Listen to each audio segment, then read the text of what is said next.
Life is so unpredictable. গেল জুনে টি-20 বিশ্বকাপের সেমিফাইনালে শেষবার ইংল্যান্ডের হয়ে মাঠে নেমেছিলেন মঈন আলী। তখনও জানতেন না ওটাই তার ক্যারিয়ারের শেষ আন্তর্জাতিক ম্যাচ।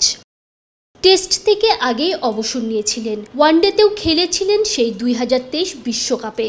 এরপর জাতীয় দলে খেলার অপেক্ষায় বসে থেকেছেন। আসন্ন অস্ট্রেলিয়া সিরিজের দলে জায়গা পাননি, তাতেই অনেকটা অভিমানে জাতীয় দল থেকে অবসর নিলেন ইংলিশ এই অলরাউন্ডার।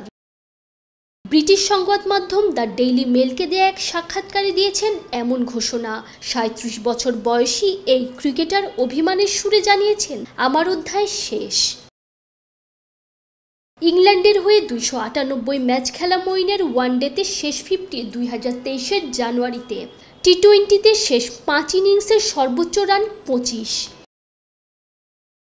তবে সাম্প্রতিক সময়ের অফর্ম নয়, বরং মঈন বারবার স্মরণ করতে চান শেষের দিকে নেমেও আন্তর্জাতিক ক্যারিয়ারে 5-5টা সেঞ্চুরির কথা।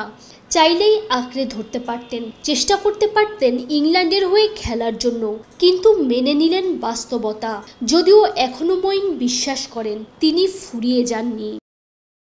আন্তর্জাতিক ক্রিকেট ছেড়েছেন, তবে ফ্র্যাঞ্চাইজি ক্রিকেট মঈন আলী চালিয়ে যেতে চান।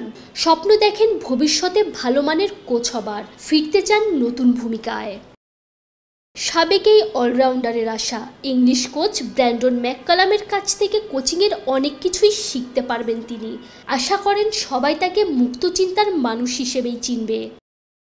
তানজিম ঐশী, অলরাউন্ডার।